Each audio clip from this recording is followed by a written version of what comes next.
बहनों को जय मसीह की स्वागत है आपका हमारे मसीही वचन यूट्यूब चैनल में। आइए हम पवित्र वचन में से पढ़ेंगे न्यायों उसका 13 अध्याय।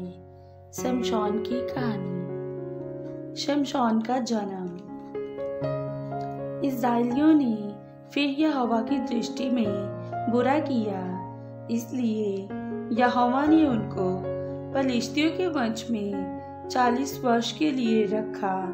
दानियों के कुल का सोरावासी मनो नामक एक पुरुष था, जिसकी पत्नी के बांझ होने के कारण कोई पुत्र ना था।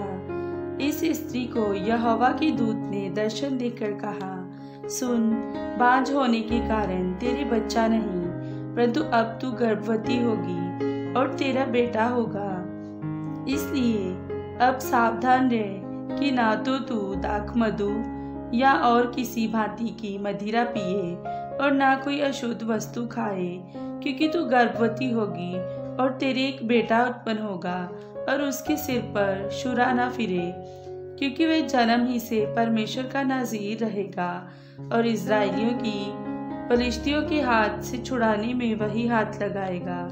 उस स्त्री ने अपने पति के पास जाकर कहा, परमेश्वर का एक जन मेरे पास आया था, जिसका रूप परमेश्वर के दूत का सा अति भययोग्य था, और मैंने उससे ना पूछा कि तू कहाँ का है, और ना उसने मुझे अपना नाम बताया, परंतु मुझसे कहा, सुन, तू गर्भवती होगी और तेरे एक बेटा होगा। इसलिए अब ना तो दाखमधु या और किसी भांति की मदिरा पीना और ना कोई अशुद्ध वस्तु खाना, क्योंकि वह लड़का जन्म से मरण के दिन तक परमेश्वर का नाज़ीर रहेगा। तब मानो ने यहोवा से यह विनती की, हे प्रभु, विनती सुन, परमेश्वर का वह जन जिसे तूने भेजा था फिर हमारे पास आए और हमें सिखलाए कि जो बालक उत्पन्न होने वाला है उससे हम क्या क्या करें। मानो कि ये बात परमेश्वर ने सुन ली। इसलिए जब वे स्त्री मैदान में बैठी थी और उसका पति मानो उसके संग ना था, तब परमेश्वर का वही दूत उसके पास आया। तब उस स्त्री ने झट दौड़कर अपने पति को ये समाचार दिया, जो पुरुष उस दिन मेरे पास आया था उसी ने मुझे दर्शन दिया है। ये सुनते ही मानो उठकर अपनी पत्नी के पीछे चला और उस पुरुष के पास आकर पूछा, क्या तू वही पुरुष है जिसने इस स्त्री से बातें की थी? उसने कहा, मैं वही हूँ। मानो ने कहा, जब तेरे वचन पूरे हो जाएं, तो उस बालक का कैसा ढंग और उसका क्या काम होगा? यहोवा के दूत ने मानो से कहा, जितनी वस्तुओं की चर्चा मैंने इस स्त्री से की थी उन सब से ये परे रहे। ये कोई वस्तु या दाखलता से अपना उत्पन्न होती है ना खाए, और ना दाखमधु या और किसी भांति की मदिरा पिए, और ना कोई अशुद्ध वस्तु खाए।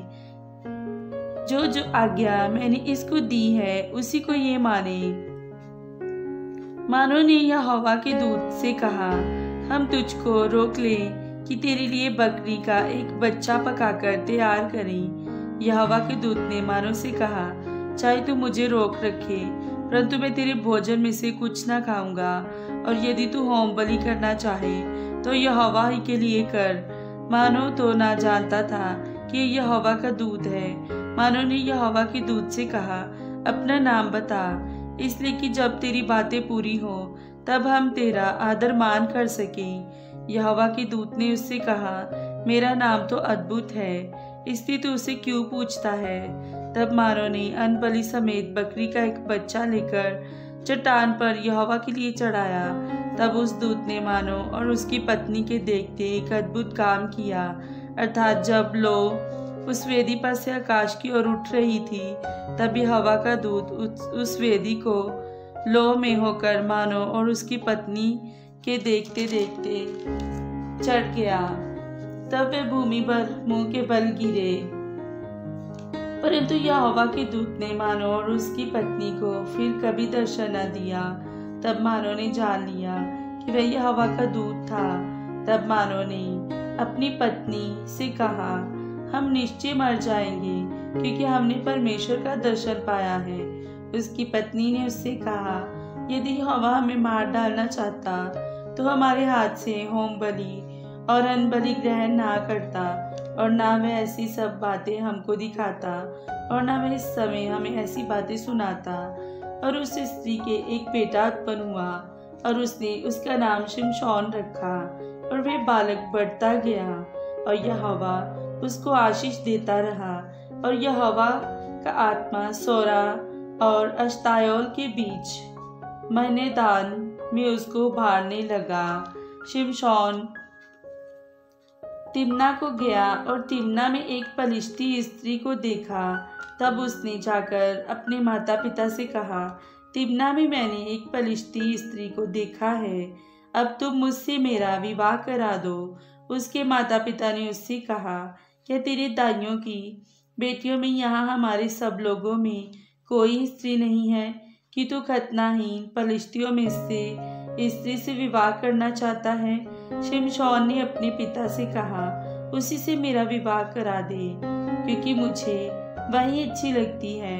उसके माता पिता ना जानते थे कि ये बात यहोवा की ओर से कि वह पलिश्तियों के विरुद्ध दांव ढूंढता है। उस समय तो पलिश्ती इस्राएल पर प्रभुता करते थे। तब शिमशोन अपने माता पिता को संग ले तिम्ना को चलकर तिम्ना की दाख की बारी के पास पहुंचा। वहां उसके सामने एक जवान सिंह गरजने लगा। तब यहोवा का आत्मा उस पर बल से उतरा, और यद्यपि उसके हाथ में कुछ ना था तो भी उसने उसको ऐसा फाड़ डाला जैसा कोई बकरी का बच्चा फाड़े। अपना ये काम उसने अपने पिता या माता को ना बतलाया। तब उसने जाकर उस स्त्री से बातचीत की, और वह शिमशोन को अच्छी लगी।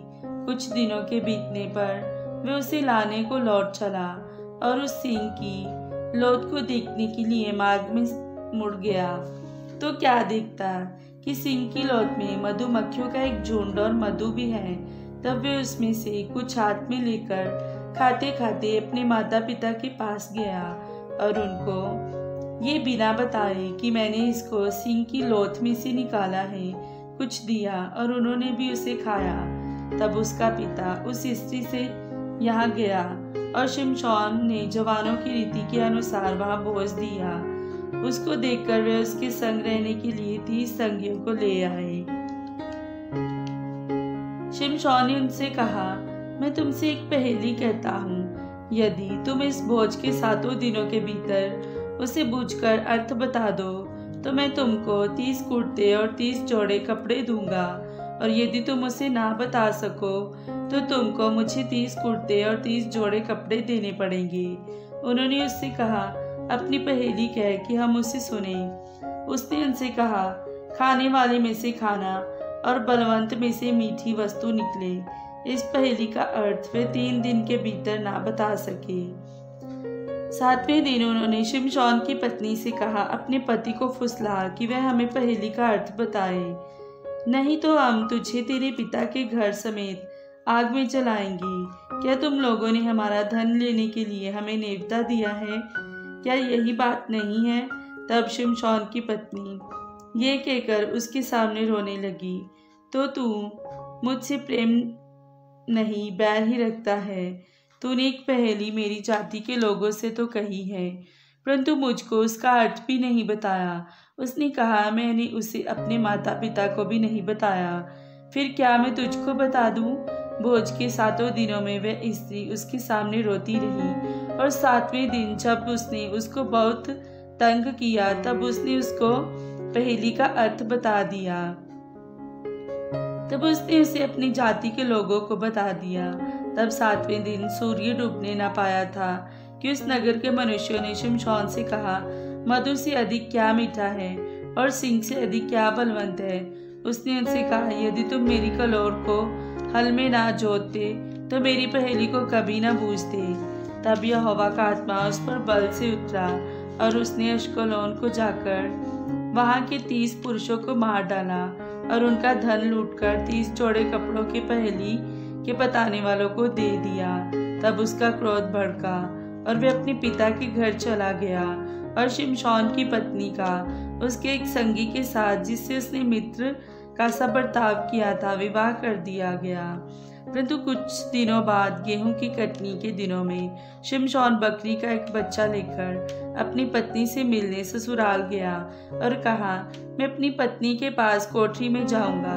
परंतु उसके ससुर ने उसे भीतर जाने से रोका और उसके ससुर ने कहा, मैं सचमुच ये जानता था कि तू उससे बैर ही नहीं रखता है, इसलिए मैंने उसका तेरे संगी से विवाह कर दिया। क्या उसकी छोटी बहन उससे सुंदर नहीं है? उसके बदले उसी से विवाह कर ले। शिमशोन ने उन लोगों से कहा, अब चाहे मैं पलिश्तियों की हानि भी करूं, तो भी उनके विषय में निर्दोषी ठहरूंगा। तब शिमशोन ने जाकर 300 लोमड़ियां पकड़ी और मशाल लेकर 2-2 लोमड़ियों की पूंछ एक साथ बांधी और उनके बीच एक एक मशाल बांधी। तब मशालों में आग लगाकर उसने लोमड़ियों को पलिश्तियों के खड़े खेतों में छोड़ दिया और फूलों के ढेर वर्ण खड़े खेत और जैतून की बारियां भी जल गईं। तब पलिश्ती पूछने लगे, ये किसने किया है? लोगों ने कहा, उस तिम्नी के दामाद शिमशोन ने। ये इसलिए किया कि उसके ससुर ने उसकी पत्नी का उसके संगी से विवाह कर दिया। तब पलिश्तियों ने जाकर उस पत्नी और उसके पिता दोनों को आग में जला दिया। शिमशोन ने उनसे कहा, तुम जो ऐसा काम करते हो, इसलिए मैं तुमसे बदला लेकर ही चुप रहूंगा। तब उसने उनको अति निष्ठुरता के साथ बड़ी मार से मार डाला। तब जाकर एताम नामक चट्टान की एक दरार में रहने लगा। तब पलिश्तियों ने चढ़ाई करके यहूदा देश में डेरे खड़े किए और लही में फैल गए। तब यहूदी मनुष्यों ने उनसे पूछा, तुम हम पर क्यों चढ़ाई करते हो? उन्होंने उत्तर दिया, शिमशोन को बांधने के लिए चढ़ाई करते हैं कि जैसा उसने हमसे किया वैसा ही हम भी उससे करें। तब 3000 यहूदी पुरुष एताम नामक चट्टान की दरार में जाकर शिमशोन से कहने लगे, क्या तू नहीं जानता कि पलिश्ती हम पर प्रभुता करते हैं? फिर तूने हमसे ऐसा क्यों किया है? उसने उनसे कहा, जैसा उन्होंने मुझसे किया था वैसा ही मैंने भी उनसे किया है। उन्होंने उससे कहा, हम तुझे बांधकर पलिश्तियों के हाथ में कर देने के लिए आए हैं। शिमशोन ने उनसे कहा, मुझसे ये शपथ खाओ कि तुम मुझ पर प्रहार न करोगे। उन्होंने कहा, ऐसा न होगा, हम तुझे बांधकर उनके हाथ में कर देंगे, परंतु तुझे किसी रीति मार ना डालेंगे। तब वे उनको 2 नई रस्सियों से बांधकर उस चट्टान में से ले गए। वह लही तक आ गया तो पलिश्ती उसको देखकर ललकारने लगे। तब यहोवा का आत्मा उस पर बल से उतरा और उसकी बाहों की रस्सियों आग में जले हुए सन के समान हो गई और उसके हाथों के बंधन मानो गलकर टूट पड़े। तब उसको गधे के जबड़े की एक नई हड्डी मिली और उसने हाथ बढ़ाकर उसे ले लिया और उसने 1000 पुरुषों को मार डाला। तब शिमशोन ने कहा, गधे के जबड़े की हड्डी से ढेर के ढेर लग गए। गधे की जबड़े की हड्डी ही से मैंने 1000 पुरुषों को मार डाला। जब वह ऐसा कह चुका तब उसने जबड़े की हड्डी फेंक दी और उस स्थान का नाम रामत लही रखा गया। तब उसको बड़ी प्यास लगी और उसने यहोवा को पुकार के कहा, तूने अपनी दास से यह बड़ा छुटकारा कराया है, फिर मैं अब प्यासों मर के उन खतनाहीन लोगों के हाथ में पड़ूं। तब परमेश्वर ने लही में ओखली सा गड्ढा कर दिया और उसमें से पानी निकलने लगा। जब शिमशोन ने पिया तब उसके जी में जी आया और वह फिर ताज़ा दम हो गया। इस कारण उस सोती का नाम एनकोकरे रखा गया। वह आज के दिन तक लही में है। शिमशोन तो पलिश्तियों के दिनों में 20 वर्ष तक इस्राएल का न्याय करता रहा। शिमशोन गाजा नगर में। तब शिमशोन गाजा को गया और वहां एक वेश्या को देखकर उसके पास गया। जब गाजा वासियों को इसका समाचार मिला कि शिमशोन यहाँ आया है, तब उन्होंने उसको घेर लिया और रात भर नगर के फाटक पर उसकी घात में लगे रहे और यह कहकर रात भर चुपचाप रहे कि भोर होते ही हम उसको घात करेंगे। परंतु शिमशोन आधी रात तक पड़ा रहा।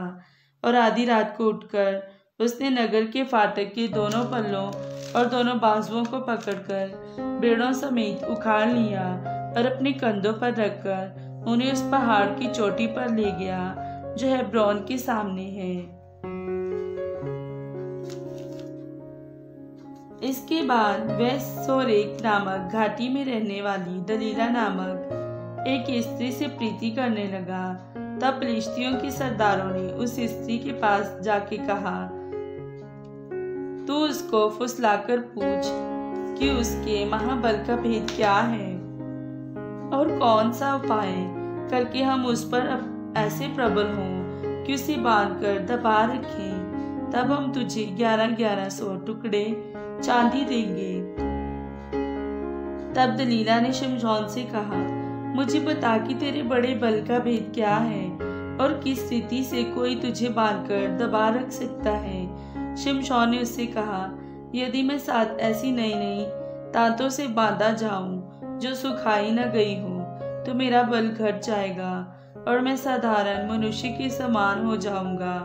तब फिलिस्तियों के सरदार दलीला के पास ऐसी नई नई 7 तांतें ले गए जो सुखाई न गई थी और उनसे उसने शिमशोन को बांधा। उसके पास कुछ मनुष्य कोठरी में घात लगाए बैठे थे। तब उसने उससे कहा, हे शिमशोन, फिलिस्ती तेरी घात में है।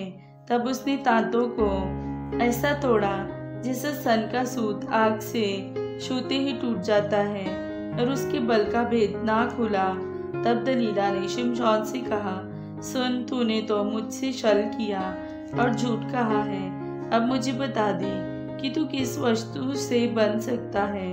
उसने उससे कहा, यदि मैं ऐसी नई नई रस्सियों से जो किसी काम में ना आई हो कसकर बांधा जाऊं तो मेरा बल घट जाएगा और मैं साधारण मनुष्य के समान हो जाऊंगा। तब दलीला ने नई नई रस्सियां लेकर और उसको बांधकर कहा, हे शिमशोन, फिलिस्ती तेरी घात में है। कितने मनुष्य उस कोठरी में घात लगाए हुए थे। तब उसने उनको सूत के समान अपनी बाजुओं पर से तोड़ डाला। तब दलीला ने शिमशोन से कहा, अब तक तू मुझसे छल करता और झूठ बोलता आया है। अब मुझे बता दे कि तू काहे से बन सकता है। उसने कहा, यदि तू मेरे सिर की 7 लटें ताने में बुने तो बन सकूंगा। उसने उसे खूंटी से जकड़ा। तब उससे कहा, हे शिमशोन, फिलिस्ती तेरी घात में है। तब वह नींद से चौंक उठा और खूंटी को धरन में से उखाड़कर उसे ताने समेत ले गया। तब दलीला ने उससे कहा, तेरा मन तो मुझसे नहीं लगा, फिर तू क्यों कहता है कि मैं तुझसे प्रीति रखता हूँ? तूने 3 बार मुझसे छल किया और मुझे नहीं बताया कि तेरे बड़े बल का भेद क्या है। इस प्रकार जब उसने हर दिन बातें करते करते उसको तंग किया और यहाँ तक हट किया कि उसकी नाक में दम आ गया, तब उसने अपने मन का सारा भेद खोलकर उससे कहा, मेरे सिर पर छुरा कभी नहीं फिरा, क्योंकि मैं माँ के पेट ही से परमेश्वर का नजीर हूँ। यदि मैं मुंडा जाऊं तो मेरा बल इतना घट जाएगा कि मैं साधारण मनुष्य के समान हो जाऊंगा। ये देखकर कि उसने अपने मन का सारा भेद मुझसे कह दिया है, दलीला ने फिलिस्तियों के सरदारों के पास कहला भेजा, अब की बार फिर आओ, क्योंकि उसने अपने मन का सब भेद मुझे बता दिया है। तब फिलिस्तियों के सरदार हाथ में रुपया लिए हुए उसके पास गए। तब उसने उसको अपने घुटनों पर सुला रखा और एक मनुष्य बुलवाकर उसके सिर की 7 लटें मुंडवा डाली और वह उसको दबाने लगी और वह निर्बल हो गया। तब उसने कहा, हे शिमशोन, फिलिस्ती तेरी घात में है। तब वह चौंक कर सोचने लगा, मैं पहले की समान बाहर जाकर झटकूंगा। वह तो न जानता था कि यहोवा उसके पास से चला गया है। तब फिलिस्तियों ने उसको पकड़कर उसकी आंखें फोड़ डाली और उसे गाजा को ले जाके पीतल की बेड़ियों से जकड़ दिया और वह बंदी गृह में चक्की पीसने लगा। उसके सिर के बाल मुंड जाने के बाद फिर बढ़ने लगे। शिमशोन की मृत्यु। तब फिलिस्तियों के सरदार अपने दागोन नामक देवता के लिए बड़ा बलिदान चढ़ाने और आनंद करने को ये कहकर इकट्ठे हुए, हमारे देवता ने हमारे शत्रु शिमशोन को हमारे हाथ में कर दिया है। और जब लोगों ने उसे देखा तब यह कहकर अपने देवता की बड़ाई की, हमारे देवता ने हमारे शत्रु और हमारे देश का नाश करने वाले को, जिसने हम में से बहुतों को मार भी डाला, हमारे हाथ में कर दिया है। जब उनका मन मगन हो गया तब उन्होंने कहा, शिमशोन को बुलवा लो कि वह हमारे लिए तमाशा करे। इसलिए शिमशोन बंदीगृह में से बुलवाया गया और उनके लिए तमाशा करने लगा और खंभों के बीच खड़ा कर दिया गया। तब शिमशोन ने उस लड़के से जो उसका हाथ पकड़े था कहा, मुझे उन खंभों को जिनसे घर संभला हुआ है छूने दे कि मैं उस पर टेक लगाऊं। वह घर स्त्री पुरुषों से भरा हुआ था और पलिश्तियों के सब सरदार भी वहां थे और छत पर कोई 3000 स्त्री पुरुष थे जो शिमशोन को तमाशा करते हुए देख रहे थे। तब शिमशोन ने ये कहकर यहोवा की दुहाई दी, हे प्रभु यहोवा, मेरी सुधि ले। हे परमेश्वर, अब की बार मुझे बल दे कि मैं पलिश्तियों से अपनी दोनों आंखों का एक ही पलटा लूं। तब शिमशोन ने उन दोनों बीच वाले खंभों को जिनसे घर संभला हुआ था पकड़कर एक पर तो दाहिने हाथ से और दूसरे पर बाएं हाथ से बल लगा लिया। और शिमशोन ने कहा, पलिश्तियों के संग मेरा प्राण भी जाए। और वह अपना सारा बल लगाकर झुका। तब वह घर सब सरदारों और उसमें के सारे लोगों पर गिर पड़ा। इस प्रकार जिनको उसने मरते समय मार डाला वे उनसे भी अधिक थे जिन्हें उसने अपने जीवन में मार डाला था। तब उसके भाई और उसके पिता के सारे घराने के लोग आए और उसे उठाकर ले गए और सौरा और अश्ताओल के मध्य उसके पिता मानो की कब्र में मिट्टी दी। उसने इस्राएल का न्याय 20 वर्ष तक किया था। आइए हम पढ़ेंगे शद्रक, मेशक और अबेदनगो के बारे में। शद्रक, मेशक और अबेदनगो दानियल के वही दोस्त जिन्होंने वे खाना खाने से मना कर दिया था जो उनके लिए अच्छा नहीं था, अब ये बड़े हो गए हैं। पर वे ऐसे क्यों खड़े हैं जबकि उनके पीछे सारे लोग उस बड़ी मूरत के सामने सिर झुकाए हुए हैं? आखिर क्या बात है? क्या आपको वे 10 आज्ञाएं याद हैं जो खुद यहोवा ने लिखी थी? उनमें से पहली आज्ञा थी, तुम मुझे छोड़ दूसरों को ईश्वर की उपासना मत करना। यही आज्ञा मानते हुए शद्रक, मेशक और अबेदनगो ने उस मूरत के आगे सिर नहीं झुकाया, जबकि ऐसा करना उनके लिए आसान नहीं था। ये मूरत बाबुल के राजा नबूकदनेस्सर ने खड़ी करवाई थी। उसने वहां के बड़े बड़े लोगों को बुलाया ताकि वे आकर इस मूरत के आगे सिर झुकाएं और इसकी पूजा करें। उसने सबसे कहा, जब तुम तुरी, वीणा और दूसरे बाजों की आवाज सुनो तो इस सोने की मूरत के आगे झुकना और इसकी पूजा करना। जो कोई ऐसा नहीं करेगा उसे उसी वक्त आग में धधकते भट्टे में फेंक दिया जाएगा। तब राजा नबूकदनेस्सर को पता चला कि शद्रक, मेशक और अबेदनगो मूरत के आगे नहीं झुके तो उसे बड़ा गुस्सा आया। उसने फौरन तीनों को अपने सामने बुलाया। उसने उन्हें एक मौका दिया, लेकिन उन जवानों को यहोवा पर पूरा भरोसा था, इसलिए उन्होंने नबूकदनेस्सर से कहा, हम जिस परमेश्वर की सेवा करते हैं वह हमें बचा सकता है, और अगर वह हमें नहीं बचाता तब भी हम तुम्हारी सोने की मूरत के आगे हरगिज नहीं झुकेंगे। ये सुनकर नबूकदनेस्सर का गुस्सा और भड़क उठा। आग का एक भट्टा पास ही था। नबूकदनेस्सर ने हुक्म दिया, इस भट्टे को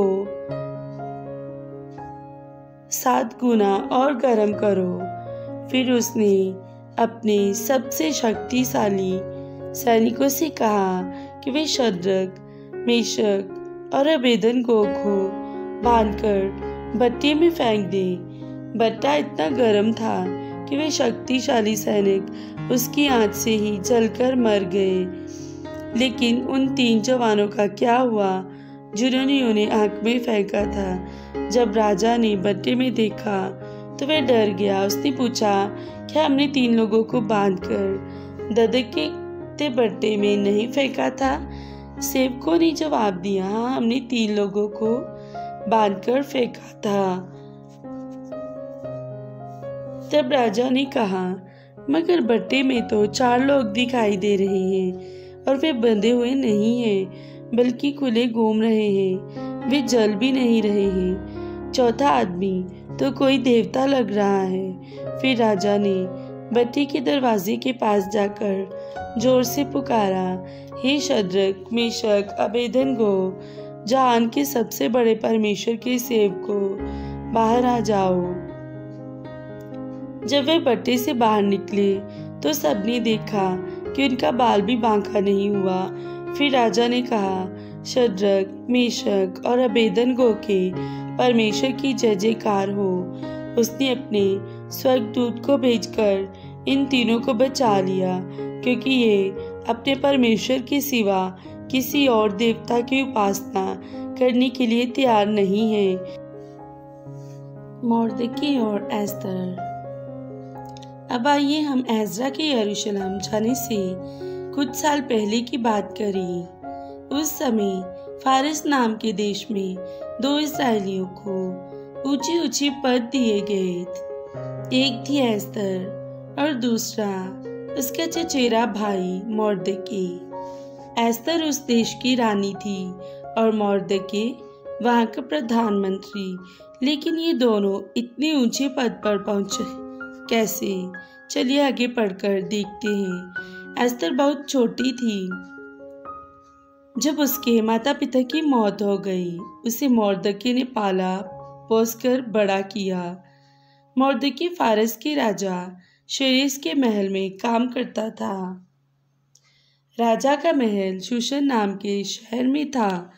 एक दिन राजा की पत्नी वशाती ने उसकी बात नहीं मानी। इस पर राजा ने उसे ठुकरा दिया और एक दूसरी स्त्री को अपनी रानी बना लिया। जानते हैं वे स्त्री कौन थी? खूबसूरत जवान एस्तर। क्या आप यहाँ उस घमंडी आदमी को देख सकते हैं जिसके आगे सब लोग झुके रहे हैं? वह हामान है। वे फारस देश का प्रधानमंत्री था। वे चाहता था कि हर कोई उसके सामने झुके, लेकिन एक आदमी था जो उसके सामने नहीं झुकता था। वह मोर्देकी था, जिसे आप तस्वीर में बैठा हुआ देख सकते हैं। उसका मानना था कि हामान जैसे बुरे आदमी के आगे झुकना सही नहीं है। इस वजह से हामान को मोर्देकी पर बहुत गुस्सा आता था। तब पता है उसने क्या किया?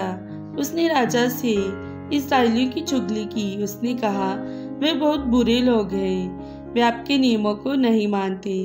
ऐसे लोगों को तो मार डालना चाहिए। शेरेश को नहीं मालूम था कि उसकी पत्नी एस्तर भी इस्राएली है, इसलिए वह हामान की बातों में आ गया।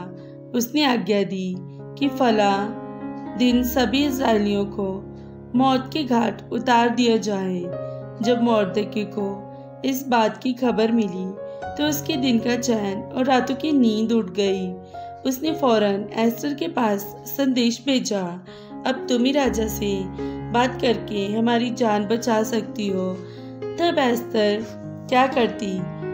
राजा के पास जाना तो अपनी मौत को दावत देना था, क्योंकि फारस में एक नियम था कि कोई भी तब तक राजा से मिलने नहीं जा सकता जब तक कि राजा खुद उसे ना बुलाए। अगर कोई बिन बुलाए राजा के पास चला जाता तो उसे मार दिया जाता था। पर एस्तर हिम्मत करके बिना बुलाए ही राजा के पास गई। उसे देखकर राजा ने अपनी सोने की छड़ी उसके सामने बढ़ाई, जिसका मतलब था कि उसे मारा नहीं जाएगा। फिर एस्तर ने राजा और हामान को दावत पर बुलाया। खाने के वक्त राजा ने एस्तर से पूछा, कहो तुम क्या चाहती हो? एस्तर ने कहा कि वे तभी बताएगी अगर राजा और हामान अगले दिन भी दावत में आए। अगले दिन खाने के वक्त एस्तर ने राजा से कहा, मेरी और मेरे लोगों की जान खतरे में है। हमें मार डालने की साजिश रची गई है। ये सुनते ही राजा भड़क उठा और बोला, कौन है वह, किसकी इतनी जुर्रत? एस्तर ने कहा, हमारा दुश्मन कोई और नहीं, ये दुष्ट हामान है। अब तो राजा का गुस्सा सातवें आसमान पर चढ़ गया। उसने हुक्म दिया कि हामान को मार डाला जाए। बाद में राजा ने मोर्देकी को फारस का प्रधानमंत्री बना दिया। तब मोर्देकी ने एक नया हुक्म जारी करवाया। इसके मुताबिक जिस दिन सारे इस्राएलियों को मार डाला जाना था, उस दिन वे अपने दुश्मनों से लड़कर अपनी जान बचा सकते थे। मोर्देकी बहुत बड़ा आदमी बन गया था, इसलिए कई लोगों ने इस्राएलियों की मदद की। इस तरह सभी इस्राएली दुश्मनों के हाथों से बच गए।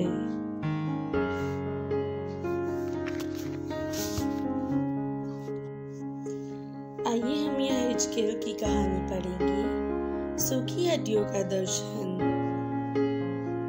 यहोवा की शक्ति मुझ पर उतरी। यहोवा की आत्मा मुझे नगर के बाहर ले गई और नीचे एक घाटी के बीच में रखा। घाटी मरे लोगों की हड्डियों से भरी थी। घाटी में असंख्य हड्डियां भूमि पर पड़ी थी। यहोवा ने मुझे हड्डियों के चारों ओर घुमाया। मैंने देखा कि हड्डियां बहुत सूखी हैं। तब मेरे स्वामी यहोवा ने मुझसे कहा, मनुष्य के पुत्र, क्या ये हड्डियां जीवित हो सकती हैं? मैंने उत्तर दिया, मेरे स्वामी यहोवा, उस प्रश्न का उत्तर केवल तू जानता है। मेरे स्वामी यहोवा ने मुझसे कहा, उन हड्डियों से मेरे लिए बातें करो। उन हड्डियों से कहो, सूखी हड्डियों, यहोवा का वचन सुनो। मेरा स्वामी यहोवा तुमसे ये कहता है, मैं तुम में आत्मा को आने दूंगा और तुम जीवित हो जाओगी। मैं तुम्हारे ऊपर नसें और मांसपेशियां चढ़ाऊंगा और मैं तुम्हें चमड़ी से ढक दूंगा। तब मैं तुम में प्राण का संचार करूंगा और तुम फिर जीवित हो उठोगी। तब तुम समझोगी कि मैं स्वामी यहोवा हूँ। मैंने यहोवा के लिए उन हड्डियों से वैसे ही बातें की जैसा उसने कहा। मैं जब कुछ कह ही रहा था, तभी मैंने प्रचंड ध्वनि सुनी। हड्डियां खड़खड़ाने लगी और हड्डियों से एक साथ जुड़ी।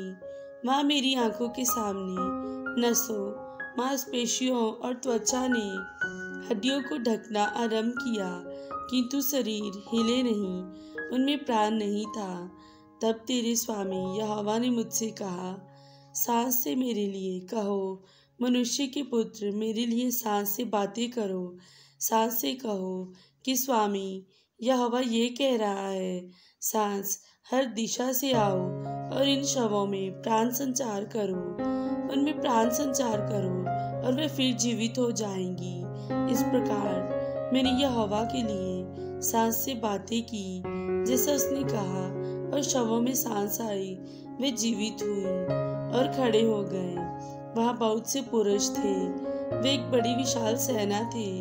तब मेरे स्वामी यहोवा ने मुझसे कहा, मनुष्य के पुत्र, ये हड्डियां इस्राएल के पूरे परिवार की तरह हैं। इस्राएल के लोग कहते हैं, हमारी हड्डियां सूख गई हैं, हमारी आशा समाप्त है, हम पूरी तरह नष्ट किए जा चुके हैं। इसलिए उनसे मेरे लिए बातें करो।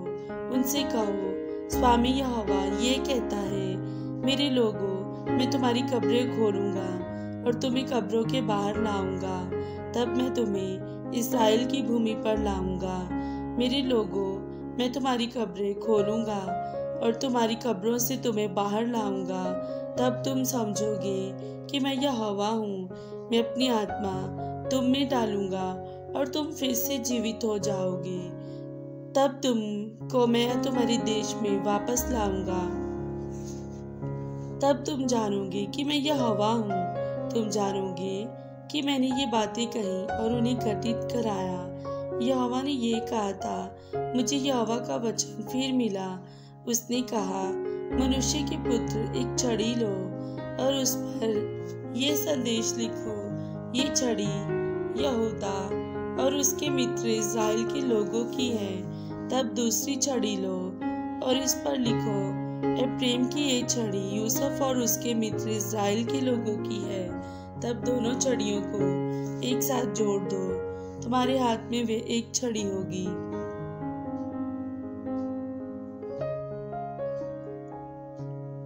तुम्हारे लोग ये स्पष्ट करने को कहेंगे कि इसका अर्थ क्या है। उनसे कहो कि स्वामी यहोवा कहता है, मैं यूसुफ की छड़ी लूंगा जो इस्राएल के लोगों, जो एफ्रेम और उसके मित्रों के हाथ में है।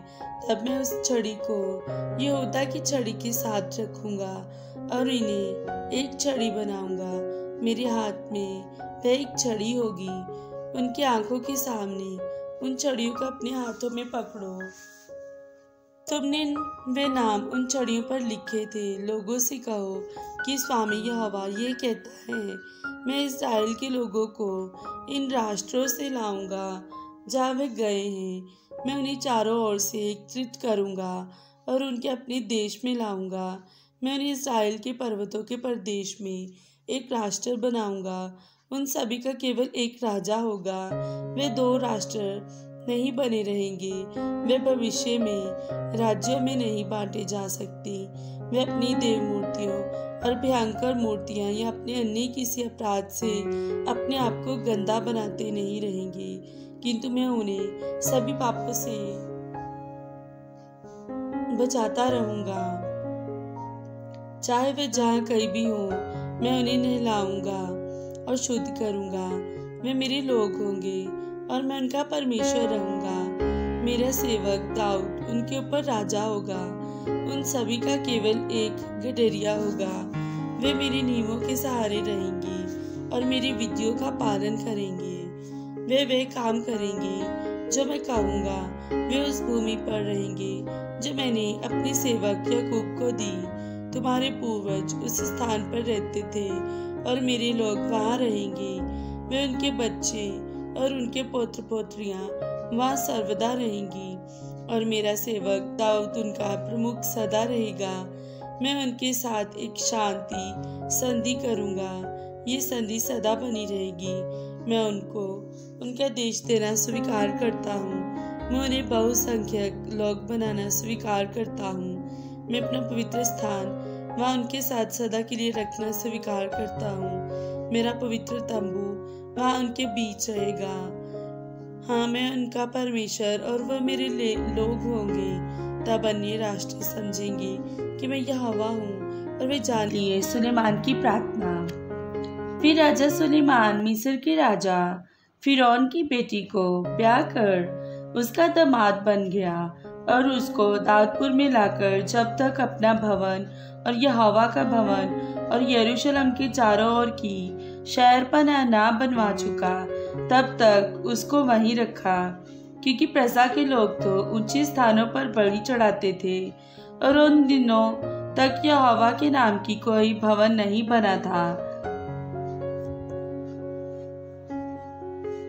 सुलेमान यहोवा से प्रेम रखता था और अपने पिता दाऊद की विधियों पर चलता तो रहा, परंतु वे ऊंचे स्थानों पर भी बलि चढ़ाया और धूप जलाया करता था और राजा गिबोन को बलि चढ़ाने गया, क्योंकि मुख्य ऊंचा स्थान वही था। तब वहां की वेदी पर सुलेमान ने 1000 होम बलि चढ़ाए।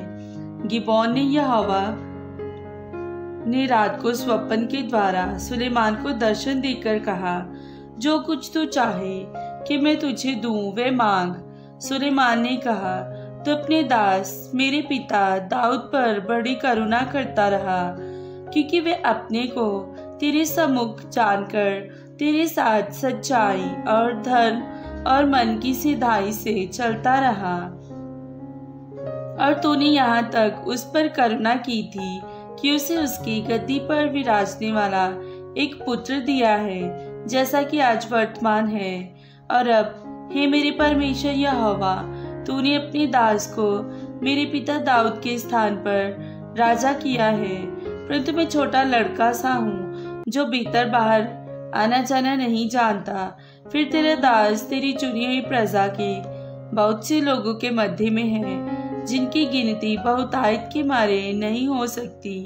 तो अपने दास को अपनी प्रजा का न्याय करने के लिए समझने की और ऐसी शक्ति दे कि मैं भले बुरे को परख सकूं, क्योंकि कौन ऐसा है कि तेरी इतनी बड़ी प्रजा का न्याय कर सके। इस बात से प्रभु प्रसन्न हुआ कि सुलेमान ने ऐसा वरदान मांगा है। तब परमेश्वर ने उससे कहा, इसलिए कि तूने ये वरदान मांगा है और ना तो दीर्घायु और ना धन और ना अपने शत्रुओं का नाश मांगा है, परंतु समझने के विवेक का वरदान मांगा है। इसलिए सुन, मैं तेरे वचन के अनुसार करता हूँ। तुझे बुद्धि और विवेक से भरा मन देता हूँ, यहाँ तक कि तेरे समान ना तो तुझसे पहले कोई कभी हुआ और ना बाद में कोई कभी होगा। फिर जो तूने नहीं मांगा अर्थात धन और महिमा, वह भी मैं तुझे यहाँ तक देता हूँ कि तेरे जीवन भर कोई राजा तेरे तुल्य ना होगा। फिर यदि तू अपने पिता दाऊद के समान मेरी मार्गों पर चलता हुआ मेरी विधियों और आज्ञाओं को मानता रहेगा, तो मैं तेरी आयु को बढ़ाऊंगा। तब सुलेमान जाग उठा और देखा कि यह स्वप्न था।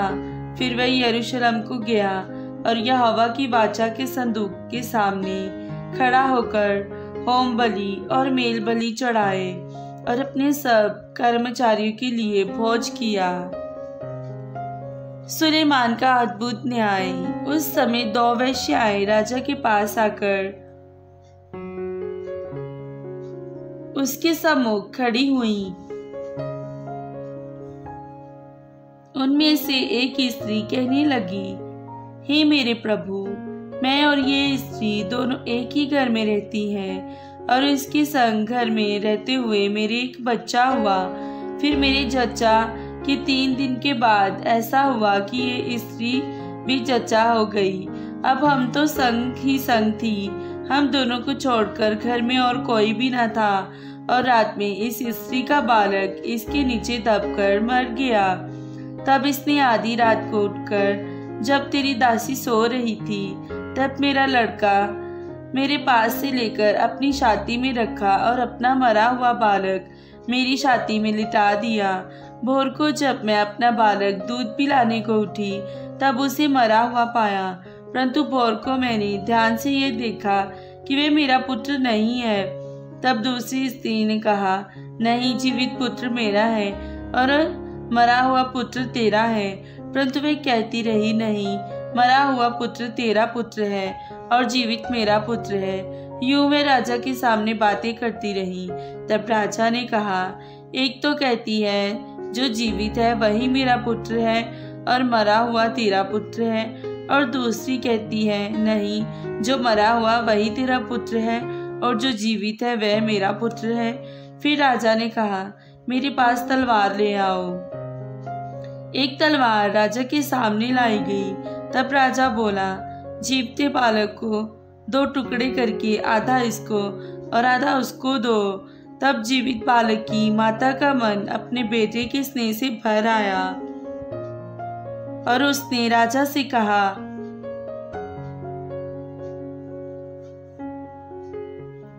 हे मेरे प्रभु, जीवित बालक उसी को दे, परंतु उसको किसी भांति ना मार। दूसरी स्त्री ने कहा, वह ना तो मेरा हो और ना तेरा, वह 2 टुकड़े किया जाए। तब राजा ने कहा, पहली को जीवित बालक दो, किसी भांति उसको ना मारो, क्योंकि उसकी माता वही है जो न्याय राजा ने चुकाया था। उसका समाचार समस्त इस्राएल को मिला और उन्होंने राजा का भय माना, क्योंकि उन्होंने यह देखा कि उसके मन में न्याय करने के लिए परमेश्वर की बुद्धि है। सुलेमान को परमेश्वर का दर्शन। जब सुलेमान यहोवा के भवन और राजभवन को बना चुका और जो कुछ उसने करना चाहा था उसे कर चुका, तब यहोवा ने जैसे गिबोन में उसको दर्शन दिया था, वैसे ही दूसरी बार भी उसे दर्शन दिया। यहोवा ने उससे कहा, जो प्रार्थना गिड़गिड़ाहट के साथ तूने मुझसे की है उसको मैंने सुना है। ये जो भवन तूने बनाया है उसमें मैंने अपना नाम सदा के लिए रखकर उसे पवित्र किया है, और मेरी आंखें और मेरा मन नित्य वही लगे रहेंगे। और यदि तो अपने पिता दाऊद के समान मन की खराई और सिधाई से अपने को मेरे सामने जानकर चलता रहे और मेरी सब आज्ञाओं के अनुसार किया करे और मेरी विधियों और नियमों को मानता रहे, तो मैं तेरा राज्य इस्राएल के ऊपर सदा के लिए स्थिर करूंगा, जैसे कि मैंने तेरे पिता दाऊद को वचन दिया था। तेरे कुल में इस्राएल की गद्दी पर विराजने वाले सदा बने रहेंगे। परंतु यदि तुम लोग या तुम्हारे वंश के लोग मेरे पीछे चलना छोड़ दें और मेरी उन आज्ञाओं और विधियों को जो मैंने तुमको दी है ना माने और जाकर पराये देवताओं की उपासना करें और उन्हें दंडवत करने लगे, तो मैं इस्राएल को इस देश में से जो मैंने उनको दिया है काट डालूंगा और इस भवन को जो मैंने अपने नाम के लिए पवित्र किया है अपनी दृष्टि से उतार दूंगा। और सब देशों के लोगों में इस्राएल की उपमा दी जाएगी और उसका दृष्टांत चलेगा। और ये भवन जो ऊंचे पर रहेगा, तो जो कोई इसके पास होकर चलेगा वह चकित होगा और ताली बजाएगा और वे पूछेंगे, यहोवा ने इस देश और इस भवन के साथ क्यों ऐसा किया है? तब लोग कहेंगे, उन्होंने अपने परमेश्वर यहोवा को जो उनके पुरखाओं को मिस्र देश से निकाल लाया था तजकर पराये देवताओं को पकड़ लिया और उनको दंडवत की और उनकी उपासना की। इस कारण यहोवा ने यह सब विपत्ति उन पर डाल दी।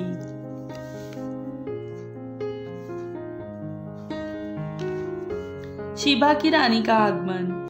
जब शीबा की रानी ने यहोवा के नाम के विषय सुलेमान की कीर्ति सुनी, तब वह कठिन कठिन प्रश्नों से उसकी परीक्षा करने को चल पड़ी। वह तो बहुत भारी दल के साथ मसालों और बहुत सोने और मणि से लदे ऊंट साथ लिए हुए यरूशलेम को आई और सुलेमान के पास पहुंचकर अपने मन की सब बातों के विषय में उससे बातें करने लगी। सुलेमान ने उसके सब प्रश्नों का उत्तर दिया। कोई बात राजा की बुद्धि से ऐसी बाहर ना रही कि वह उसको ना बता सका। जब शीबा की रानी ने सुलेमान की सब बुद्धि मानी और उसका बनाया हुआ भवन और उसकी मेज पर का भोजन देखा और उसकी कर्मचारी की स्थिति बैठते और उसके चहलुए की स्थिति खड़े रहते और कैसे कैसे कपड़े पहने रहते हैं और उसके पिलाने वाले कैसे हैं और वह कैसी चढ़ाई है जिससे वह यहोवा के भवन को जाया करता है,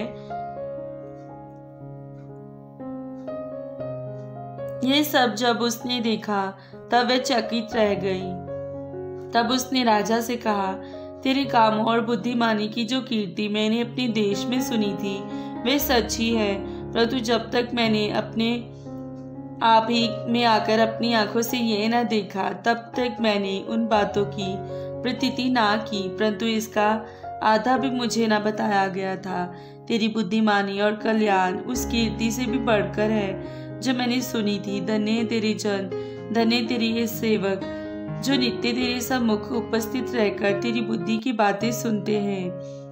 धन्य तेरा परमेश्वर यहोवा जो तुझसे ऐसा प्रसन्न हुआ कि तुझे इस्राएल की राजगद्दी पर विराजमान किया। यहोवा इस्राएल से सदा प्रेम रखता है, इस कारण उसने तुझे न्याय और धर्म करने को राजा बना दिया है। तब उसने राजा को 120 की कार सोना, बहुत सा सुगंध द्रव्य और मणि दिया। जितना सुगंध द्रव्य शीबा की रानी ने राजा सुलेमान को दिया उतना फिर कभी नहीं आया। फिर हीराम के जहाज भी जो अपोर के सोना लाते थे बहुत ही सी चंदन की लकड़ी और मणि भी लाए, और राजा ने चंदन की लकड़ी से यहोवा के भवन और राजभवन के लिए खंबे और गवैयों के लिए वीणा और सरंगियां बनवाई। ऐसी चंदन की लकड़ी आज तक फिर नहीं आई और ना दिखाई।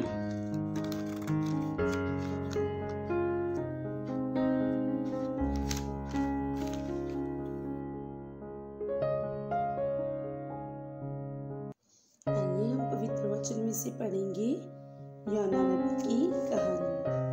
परमेश्वर की आज्ञा का उल्लंघन करना। यहोवा का ये वचन अमित्य के पुत्र योना के पास पहुंचा। उठकर उस बड़े नगर नीनवे को जा और उसके विरुद्ध प्रचार कर, क्योंकि उसकी बुराई मेरी दृष्टि में बढ़ गई है। परंतु योना यहोवा के सम्मुख से तरशीश को भाग जाने के लिए उठा और याफा नगर को जाकर तरशीश जाने वाला एक जहाज पाया और भाड़ा देकर उस पर चढ़ गया कि उनके साथ यहोवा के सम्मुख से तरशीश को चला जाए।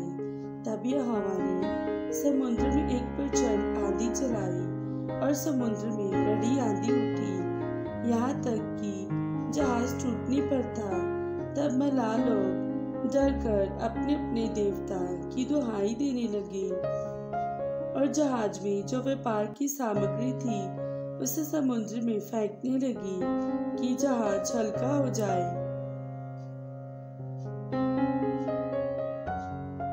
परंतु योना जहाज के निचले भाग में उतरकर सो गया था और गहरी नींद में पड़ा हुआ था। तब माझी उसके निकट आकर कहने लगा, तू भारी नींद में पड़ा हुआ क्या करता है? उठ और अपने देवता की दुहाई दे। संभव है कि ईश्वर हमारी चिंता करे और हमारा नाश ना हो।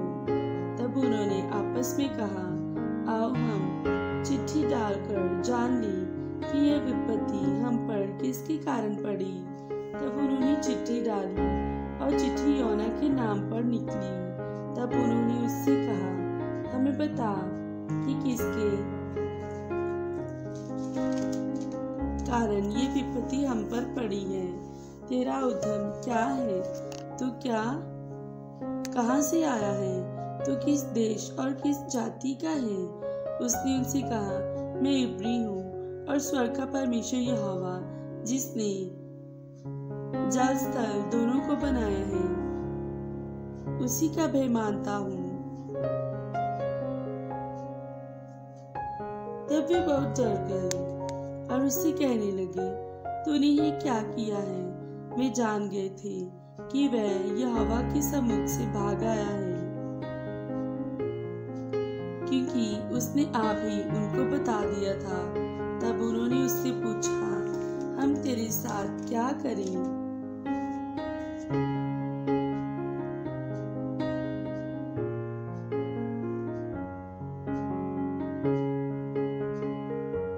जिससे समुद्र शांत हो जाए। उस समय समुद्र की लहरें बढ़ती ही जाती थी।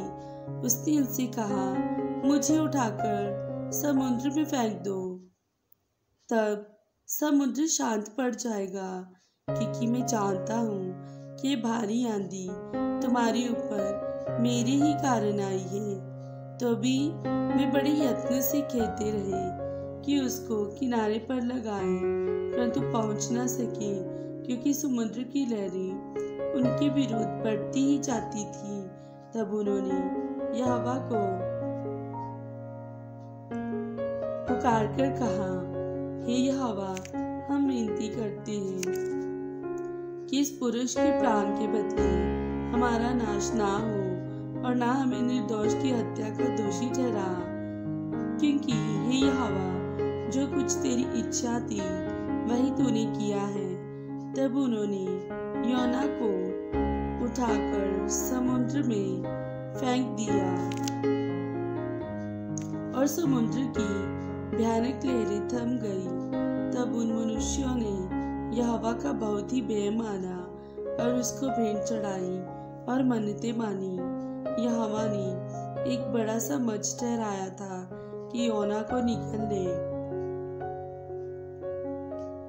और योना उस महामच्छ के पेट में 3 दिन और 3 रात पड़ा रहा। योना की प्रार्थना। तब योना ने उसके पेट में से अपने परमेश्वर यहोवा से प्रार्थना करके कहा, मैंने संकट में पड़े हुई यहोवा की दुहाई दी और उसने मेरी सुन ली। अधोलोक के उदर में से मैं चिल्ला उठा और तूने मेरी सुन ली। तूने मुझे गहरे सागर में समुद्र की था तक डाल दिया और मैं धाराओं के बीच में पड़ा था। तेरी भड़काई हुई सब तरंगे और लहरें मेरे ऊपर से बह गई। तब मैंने कहा, मैं तेरे सामने से निकाल दिया गया हूँ, कैसे मैं तेरे पवित्र मंदिर की ओर फिर ताकूंगा। मैं जल से यहाँ तक गिरा हुआ था कि मेरे प्राण निकले जाते थे।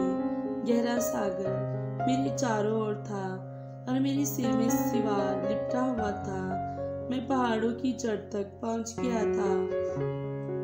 मैं सदा के लिए भूमि में बंद हो गया था। तो भी हे मेरे परमेश्वर यहोवा, तूने मेरे प्राणों को गड्ढे में से उठाया है। जब मैं मूर्छा खाने लगा तब मैंने यहोवा को स्मरण किया और मेरी प्रार्थना तेरे पास वरन तेरे पवित्र मंदिर में पहुंच गई। जो लोग धोखे की व्यर्थ वस्तुओं पर मन लगाते हैं वे अपने करुणा निधान को छोड़ देते हैं, परंतु मैं ऊंचे शब्द से धन्यवाद करके तुझे बलिदान चढ़ाऊंगा। जो मन्नत मैंने मानी उसको पूरी करूंगा। उद्धार यहोवा से होता है। तब यहोवा ने मुझको आज्ञा दी और उसने योना को स्थल पर उगल दिया। आज्ञा का मानना।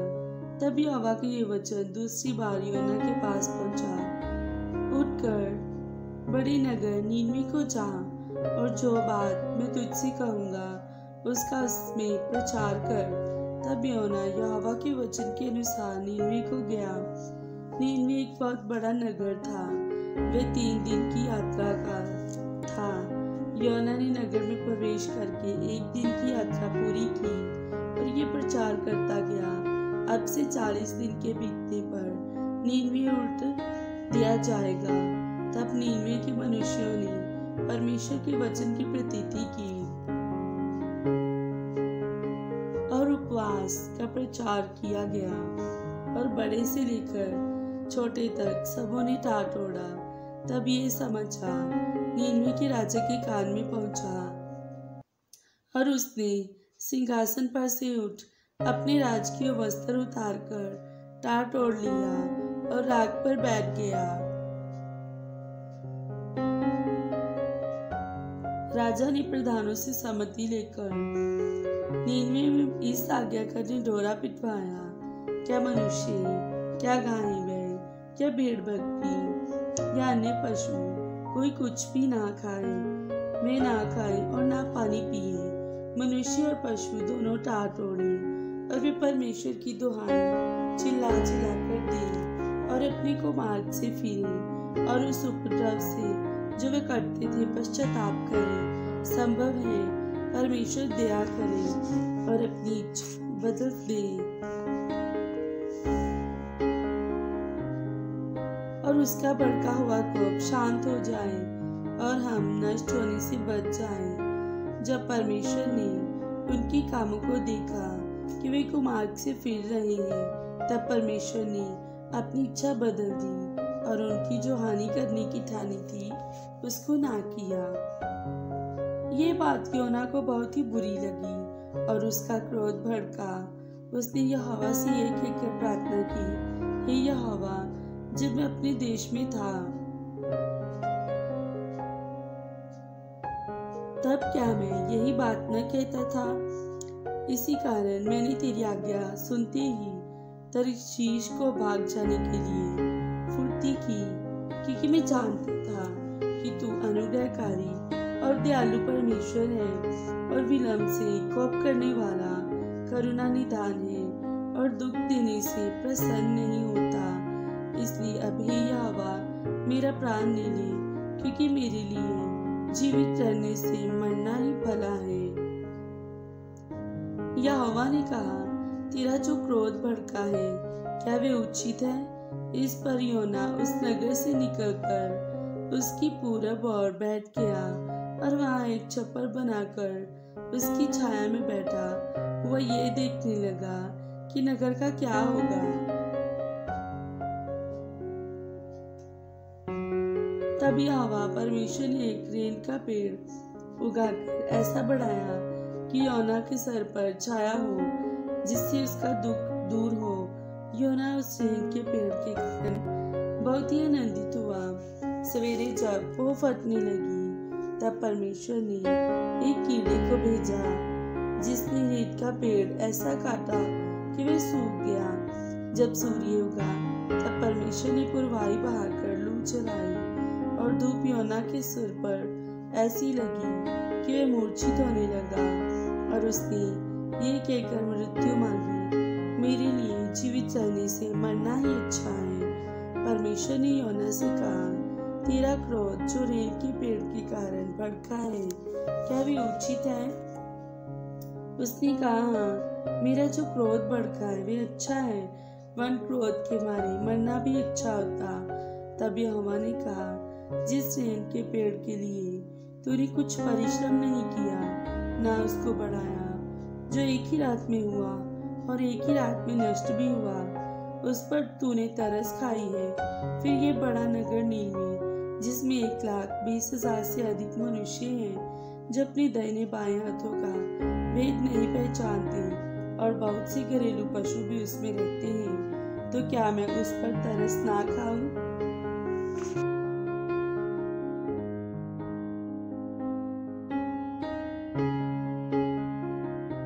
तो मैं विश्वास करती हूँ कि आपको ये कहानियाँ अच्छी लगी होंगी। प्रभु आपको बहुत सारी आशीष दे। सभी को जय मसीह की।